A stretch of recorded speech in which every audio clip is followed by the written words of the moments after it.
To such a good God to be inward, sincere, overflowing from the heart. Ayan. Ang sinasabi dun sa Psalm 33, mga kapatid, rejoice in the Lord, O you righteous, for praise is fitting for the upright. Praise the Lord with the harp, sing to Him with the lyre, an instrument of 10 strings. Sing to Him a new song, play skillfully with a shout for joy. For the word of the Lord is right, and all His works are done in truth. So ano ang purpose, mga kapatid, kung bakit ko to pinipreach sa inyo? Ano ang purpose? Ganon din po kung ano yung purpose ni King David. Amen. Lahat po tayo, nakakaramdam tayo ng dryness sa ating spirit. Amen. Who can feel that one? Amen. Yes, I can feel it, mga kapatid. I will honestly tell the Lord that sometimes I feel dry. Amen? Amen. But,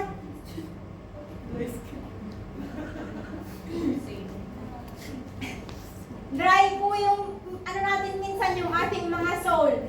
But, this word will help us na ma-encourage tayo upang sa ganun yung ating kaluluwa is patuloy na lumakas sa pagpupuri sa Diyos.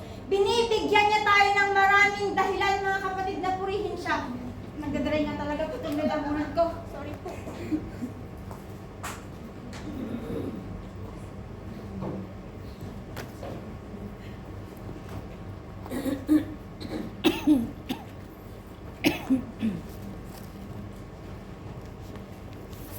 You know, mga kapatid, kapag hindi natin kilala ang Diyos na pinaglilingkuran natin, napakadali lang pong bumitaw.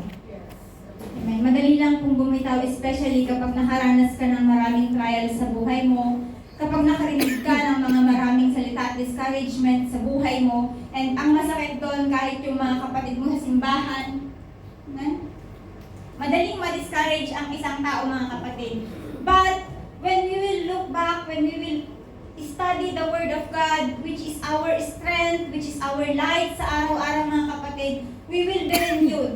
We will be reminded that I will not serve the Lord or I will not bless the Lord because of what people will say, but I will bless the Lord because I am created to bless the Lord. Amen. Amen. You and I, we are created to worship, mga kapatid. Kung alam mo yun sa buhay mo, hindi ka madi-discourage. Yes, discouragement will always come. But the strength of the Lord will be renewed in your life, kapatid. Kapag lagi mong binalikan kung ano yung ginawa niya sa buhay mo. Kapag lagi mong binalikan kung sino si Jesus sa buhay mo. Amen. Dahil siguro yun po yung karamihang nagiging problema ng karamihan.